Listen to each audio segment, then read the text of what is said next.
Vamos a comenzar nuestras clases sobre derecho civil, explicando la noción de derecho, la noción de las distintas formas de hablar del derecho, sus orígenes, y permitiendo después, entrando al tema de las ramas del derecho, y así poder encuadrar lo propio del derecho civil.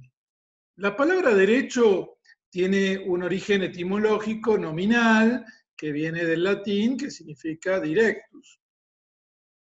Esto nos va a indicar que estábamos ante algo que hay que alinear, enderezar, dirigir. De hecho, derecho lo entendemos en su sentido más literal de todos como lo contrario a lo torcido, aquello que está sujeto a una regla de derechura, es decir, aquello que está alineado, enderezado.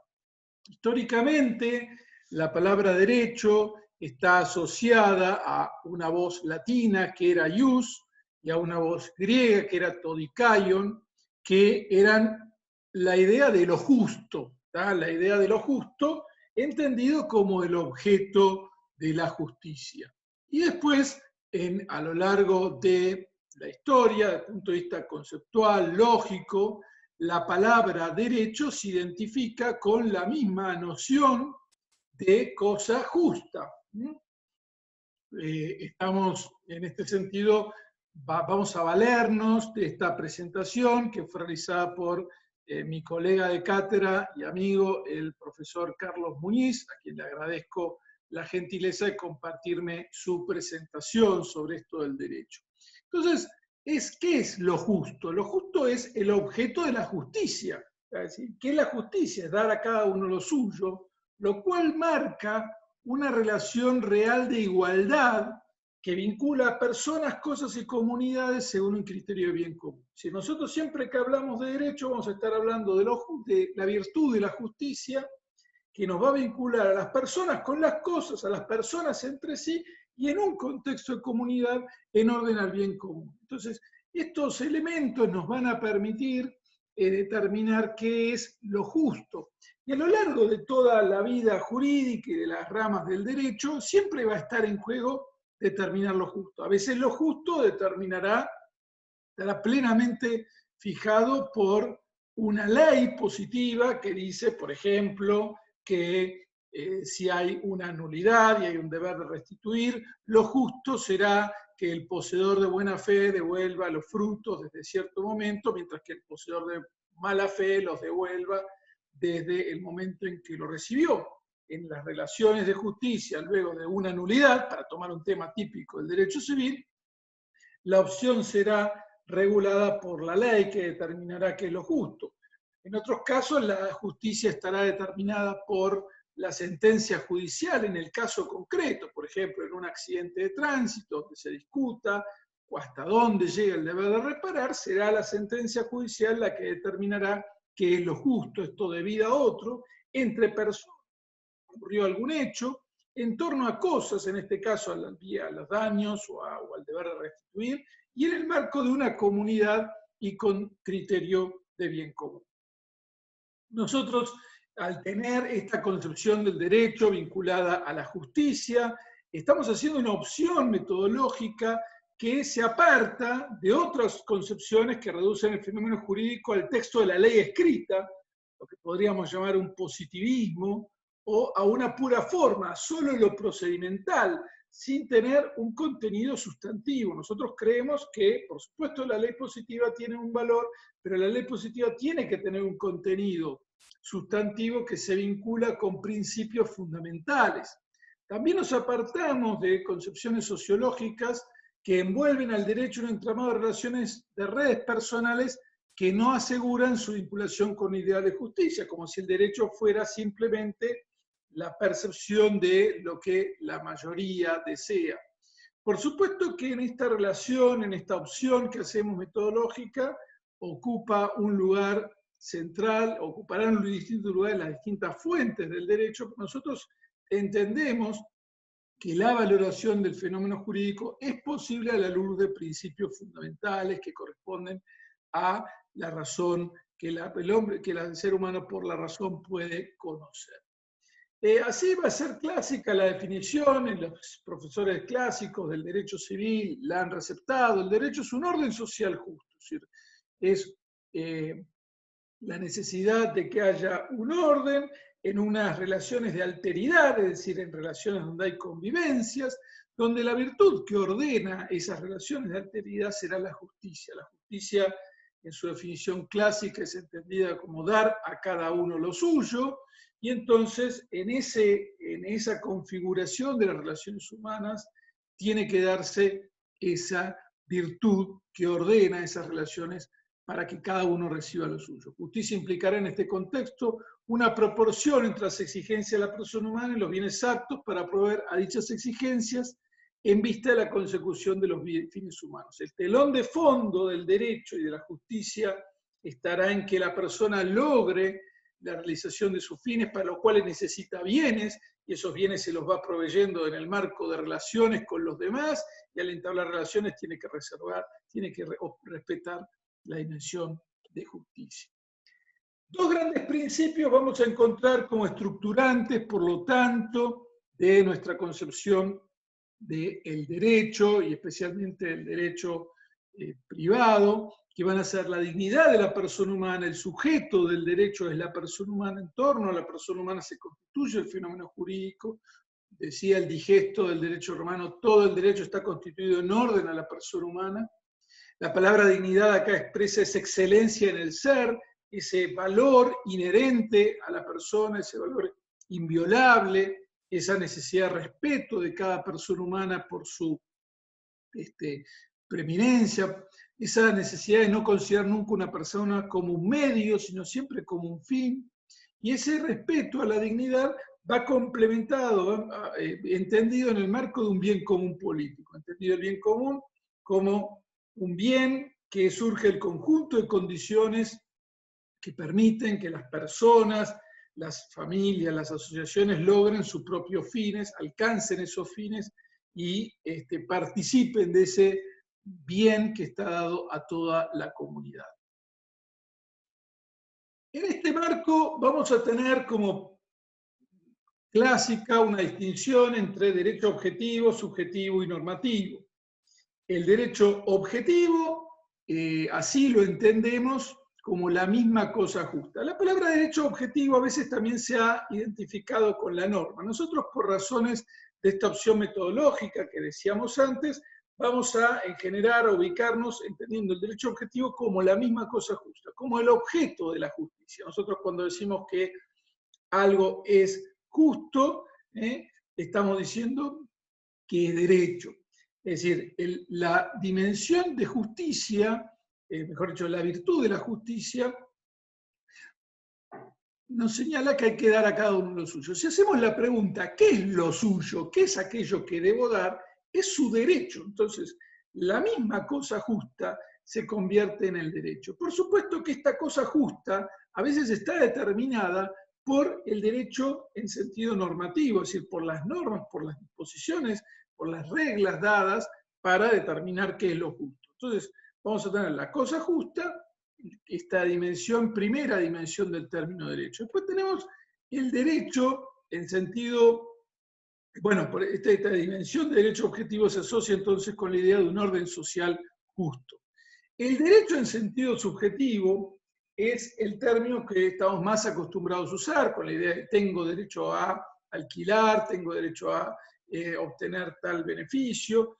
Es una prerrogativa, una facultad de exigir de los demás un determinado comportamiento.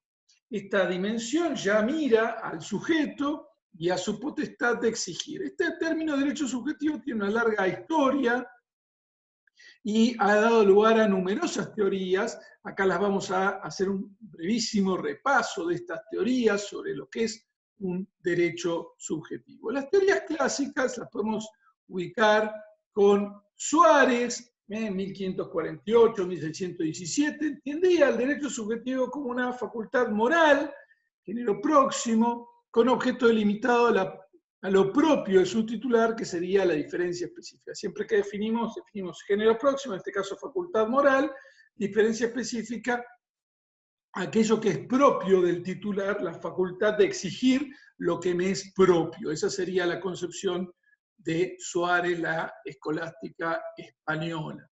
Savigny, en 1771, que vive entre 1771 y 1861, va a entender el derecho subjetivo como un poder atribuido a la voluntad. Acá aparece claramente una visión marcadamente individualista, se enfatiza la voluntad como elemento esencial para el ejercicio.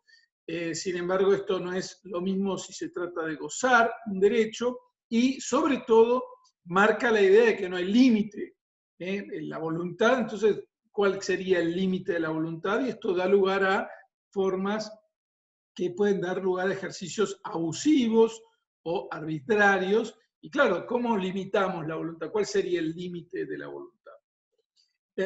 Otra visión muy clásica en esta materia, la de Jhering, que va a entender al derecho como intereses jurídicamente protegidos, es una seguridad en el goce. Y nuevamente aquí está el valor del interés, que ciertamente es decisivo en materia de derecho, pero el goce en abstracto no puede concretarse en ausencia de una voluntad de ejercerlo. Si falta el elemento de la voluntad en esta dimensión del derecho subjetivo, que también requiere la potestad de reclamar y la dimensión de voluntad. Por otra parte, tenemos teorías que han sido negatorias de los derechos subjetivos. Y vamos a tener dos vertientes centralmente, una colectivista y otra positivista. En la colectivista lo tenemos a Duguid. Duguid va a señalar que el hombre no tiene derechos, sino que simplemente tiene deberes porque vive en una comunidad y por lo tanto su lugar es cumplir con los deberes, con las reglas, con el derecho objetivo, puede decir normativo. No hay una dimensión de derechos subjetivos que el ser humano pueda reclamar por sí. Todo individuo tiene en la sociedad una cierta función que cumplir, una cierta tarea que ejecutar, y ese es el fundamento de la regla de derecho que se impone a todos, grandes y pequeños, gobernantes y gobernados. El hombre no tiene derecho de ser libre, tiene el deber social de obrar, de desenvolver su individualidad y cumplir con su misión.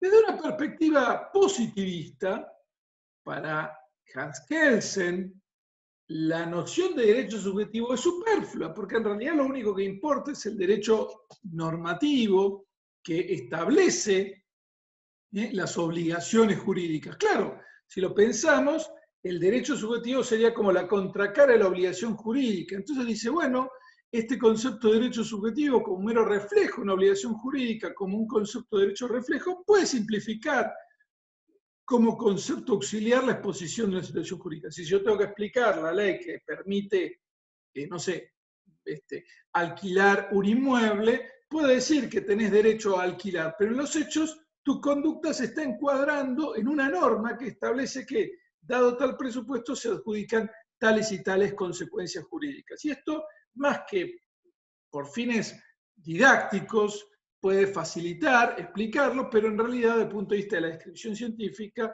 esto es superfluo porque lo que llamamos derecho es aquello que es objetivo, establecido por la ley positiva. No habría derechos subjetivos. ¿Ah?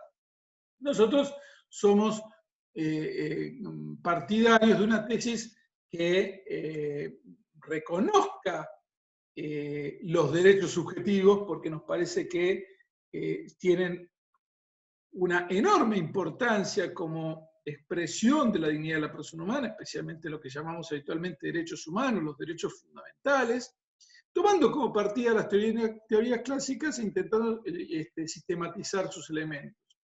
Es decir, el derecho como una prerrogativa reconocida a la persona por el ordenamiento jurídico para decir un comportamiento tendiente a la satisfacción de intereses humanos. Es decir, el derecho subjetivo es una prerrogativa, es reconocida por el ordenamiento jurídico, pero tiene como finalidad satisfacer esos fines humanos básicos. Y entonces hay una conformidad con esas finalidades últimas. En este sentido, el pensador, profesor en Oxford, John Finnis, va a decir que el derecho subjetivo es una exigencia del principio de la racionalidad práctica, una regla derivada de ella, que otorga y a todos los miembros de la clase a la que pertenece, el beneficio de una exigencia u obligación positiva o negativa impuesta sobre B, incluyendo entre las partes cualquier exigencia de no interferir con la actividad de A o con el disfrute por A de alguna forma de bien. Entonces, para Finis, derecho subjetivo, entonces tiene una posibilidad de exigir, positiva o negativa, una exigencia o obligación positiva impuesta sobre B, que le imponemos a B, y que lo que incluye cualquier exigencia de no interferir con lo que hace A o con el disfrute de alguna forma de bien. O bien, la capacidad de conseguir que B esté sujeto a esa exigencia, o C, la posibilidad de quedar inmune frente a ser sometidos por B a esa exigencia. Contempla Finis todas las posibilidades, que es donde yo exijo de otro un comportamiento determinado, o exijo que el otro me deje a mí desarrollar un comportamiento y no interfiera frente a mi posibilidad de desarrollarlo, y esto es como una exigencia en última instancia de la razonabilidad práctica. Y para fin, la razonabilidad práctica tiene que ver con esta concepción de ley natural, que son principios fundamentales superiores al ordenamiento positivo. En este marco, nosotros vamos a precisar entonces que además existe lo que se llama derecho normativo, que serían las normas que resultan de la ley positiva y que también llamamos derecho. Entonces, en definitiva, la palabra derecho la vamos a poder entender en su sentido objetivo, como la cosa justa, en su sentido subjetivo, como la potestad de exigir de otro un determinado comportamiento, en su sentido normativo, como las normas que resultan de la ley positiva, que es la que habitualmente decimos es el conjunto de normas de un determinado país, por ejemplo. También lo vamos a llamar derecho a la sentencia. La palabra la sentencia judicial es derecho en el sentido de que precisa lo justo en el caso concreto. Y finalmente también llamamos derecho a la ciencia que estudia todo lo relacionado con el derecho y la justicia. Entonces, todas estas son, digamos, distintas expresiones que la palabra derecho tiene. Vale señalar aquí que entendemos a la palabra derecho como una palabra análoga, con un contenido análogo. ¿Qué significa que es un término análogo? Que tiene varios significados que guardan relación entre sí. La analogía que se da en la palabra derecho va a tener como primer analogado el concepto de lo justo. Una vez que determinamos que el derecho es el objeto de la justicia, es lo justo, por analogía vamos también hablando de un derecho subjetivo que guarda relación con lo justo, de un derecho normativo que también guarda relación con lo justo, de la sentencia como derecho, porque estamos hablando de lo justo en el caso concreto, y también de la ciencia del derecho como ciencia. Usamos el término derecho también en cierta analogía.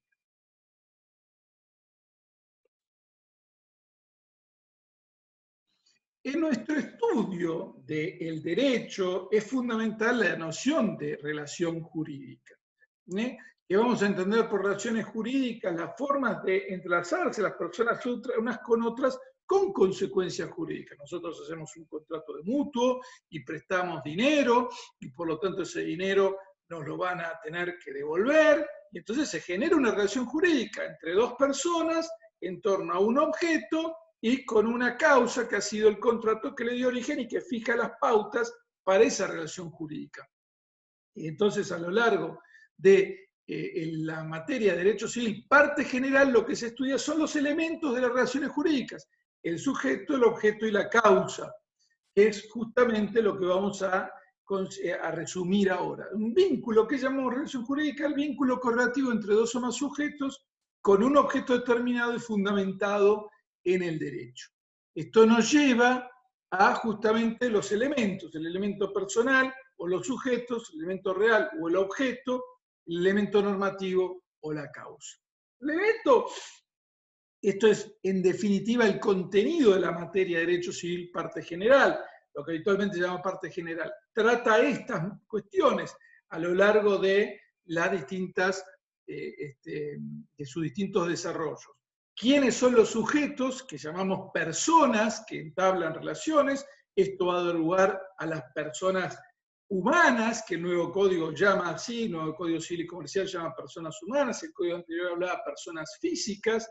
¿Qué es el ser humano? Todo ser humano, por el solo hecho de ser tal, es persona, y este término persona no es casual, no se usa ni ciudadano, ni habitante, ni individuo, sino que se usa persona para denotar el valor, la excelencia en el ser que tenemos, que le reconocemos a quien es capaz de entablar relaciones jurídicas, y también las personas jurídicas. ¿Por qué? Porque nos asociamos para fines útiles y surgen formas de actuación jurídicas relevantes que también llamamos personas por una cierta analogía, aunque las llamamos personas jurídicas. Vamos a tener personas jurídicas públicas como el Estado, nacional, municipal, provincial, los estados extranjeros, los organismos públicos, la Iglesia Católica, organizaciones, personas jurídicas públicas según el Código Civil y Comercial, y personas jurídicas privadas, que serán sociedades, asociaciones civiles, fundaciones, iglesias, entidades religiosas, mutuales, cooperativas, el consorcio propio horizontal según el Código Civil y Comercial, que tienen entonces una entidad como personas jurídicas que está dada por la legislación. Y son un grupo de personas que se asocian y que también van a entablar relaciones jurídicas. Yo puedo hacer un contrato de compraventa y comprar un inmueble de una sociedad anónima. Por supuesto, para que haga ese acto, esa sociedad tendrá que obrar conforme a sus estatutos. El segundo elemento de la relación jurídica es el elemento objeto, es la cosa sobre la que recae el elemento objetivo de la relación jurídica, que van a ser cosas, en general bienes, que son todos los objetos materiales e inmateriales susceptibles de valor. Vamos a tener las cosas son objetos materiales susceptibles de valor, vamos a tener cosas muebles e inmuebles, y distintas clasificaciones de las cosas. Vamos a tener el campo de las ideas, los derechos intelectuales, las invenciones artísticas, las invenciones científicas, y también los bienes, que son los derechos pactados, que también van a integrar, como por ejemplo una cesión de créditos, estamos cediendo un crédito que se convierte en el objeto de la relación jurídica.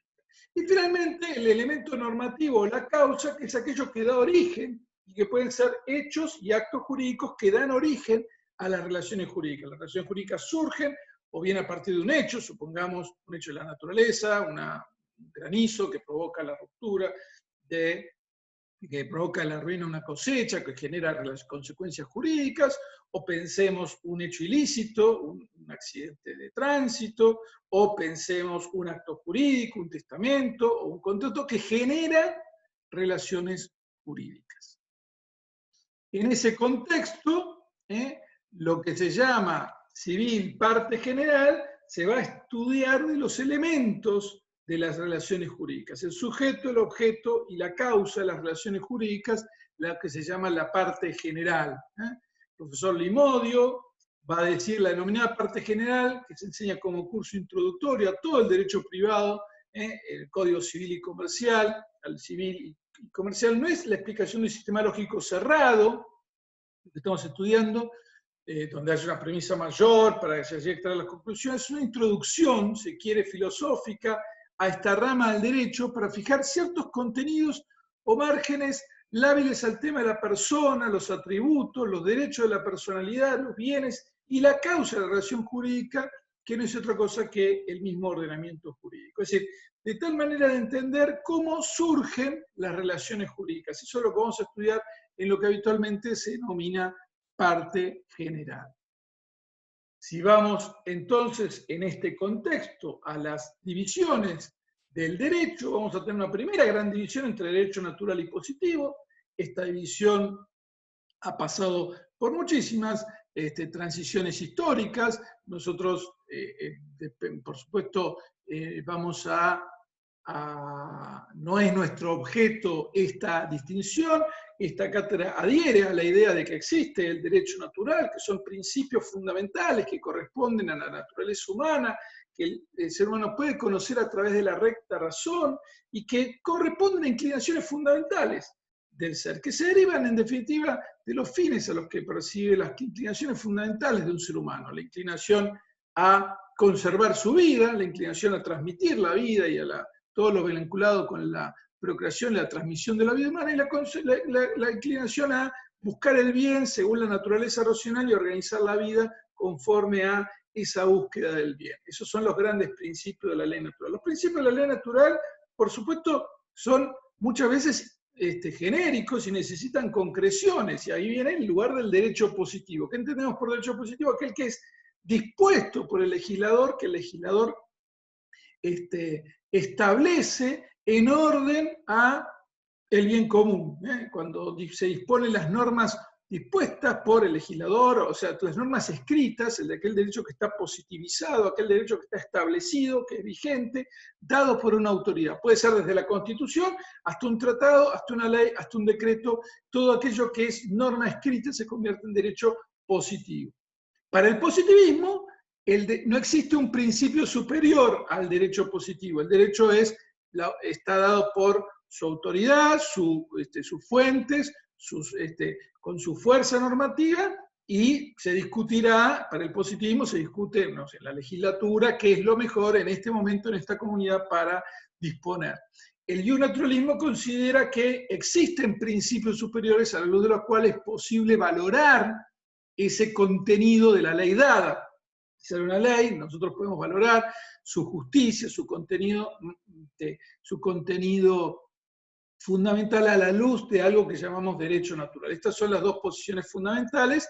Hay otras posiciones que también se explican como no positivistas, pero adhieren no a derecho, a una visión de ius naturalista, sino a otras visiones, como por ejemplo visiones de principios y valores superiores a la ley positiva, aunque, claro, no son el fruto de un cierto consenso o de un cierto acuerdo, que son visiones que autores como Mazzini o como Vigo llaman transpositivistas, pero no iusnaturalistas. O sea, está el positivismo y está lo que ellos dicen el transpositivismo. Y dentro de las posiciones no positivistas están las iusnaturalistas y otras que son consensualistas, procedimentalistas. Muchas veces el neoconstitucionalismo a veces es una visión que trasciende el derecho positivo y señala que hay principios y valores que influyen. Bueno, todas estas son discusiones que se dan sobre todo en el campo de la filosofía del derecho. Nosotros en derecho civil lo vamos a tener esto como telón de fondo, pero de alguna manera no va a ser nuestro tema fundamental de análisis. Dentro del derecho positivo, la categoría fundamental es la de público y privado. Público va a ser aquello que relaciona a la persona frente al Estado, y privado, las relaciones entre los particulares entre sí. Como es la gran división, hay muchísimos criterios de distinción, yo lo estoy simplificando, soy muy consciente que esto es una excesiva simplificación, es una clase introductoria simplemente. Vamos a tener una gran distinción entre lo público, el derecho público y el derecho privado. El derecho privado es aquel de los particulares entre sí. El público es aquel en que introduce el Estado como todo, como la comunidad, como el todo, que mira a cada uno de sus miembros. Dentro de lo que llamamos el derecho público, vamos a encontrar distintas ramas, el constitucional, el administrativo, el penal.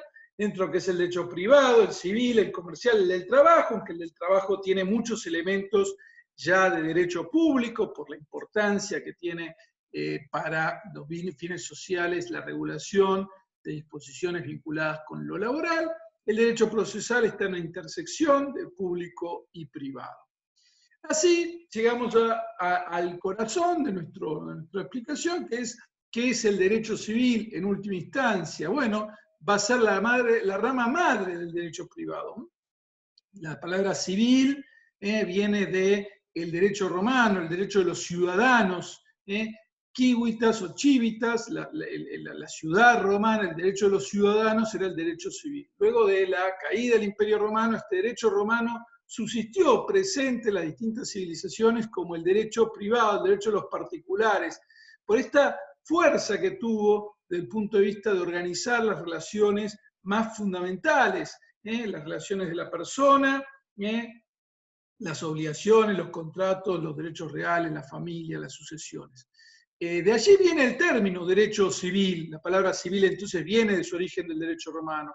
Y se ocupa del hombre como sujeto de derecho sin distinción de cualidades accidentales y de las relaciones jurídicas, tanto patrimoniales como extrapatrimoniales, que lo distinguen como sujeto, regulando las instituciones básicas y como punto de partida de las demás ramas del derecho privado. El derecho civil, entonces, mira a la persona desprovista de cualquier cualidad. El comercial lo va a mirar en tanto comerciante, que realiza con habitualidad los llamados actos de comercio.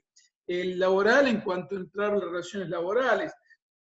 El de sociedades en cuanto al mundo de las relaciones societarias. Pero el civil mira a la persona en cuanto tal. ¿Qué va a mirar? La persona humana y sus, digamos, sus atributos, cuándo comienza su existencia, cuándo finaliza, cómo es su nombre, su domicilio, su estado, su capacidad, su patrimonio, qué pasa con los derechos personalísimos y qué pasa con las situaciones especialmente de capacidad. Después va a mirar a la persona jurídica, cómo se clasifican, cuáles son, después va a mirar a los bienes y a las cosas, a los hechos y los actos jurídicos y a la transmisión de derechos en general. Eso configura lo que llamamos la parte general en el nuevo Código Civil y Comercial, es el libro primero. Después va a mirar en el libro segundo a las relaciones de familia. En el libro tercero a las obligaciones y los contratos, incluyendo también todo lo referido a la responsabilidad civil. En el libro cuarto los derechos reales, es decir, los derechos de la persona sobre las cosas. En el libro quinto las sucesiones y en el libro sexto a las distintas, al derecho internacional privado, a la prescripción y otras disposiciones comunes a los derechos reales y personales. Entonces, esta explicación que he desarrollado en base a los libros del Código Civil y Comercial de Argentina, tiene por finalidad explicar cuál es el contenido fundamental del derecho civil. Estamos en esta materia de civil, lo que se llama civil parte general o elemento de derecho civil, se estudia justamente al derecho civil en esta rama fundamental, como rama fundamental y en la introducción a los elementos de las relaciones jurídicas. En definitiva, entonces, el derecho civil estudia a la persona humana y acompaña a la persona humana a lo largo de toda la dimensión de su existencia, y ese es un poco digamos, el objetivo de aquello que estábamos compartiendo en esta clase introductoria sobre la noción de derecho, la noción de justicia, las distintas formas de hablar del derecho y, bueno, dentro de todo esto, el derecho, la noción de derecho civil dentro de las distintas ramas del derecho.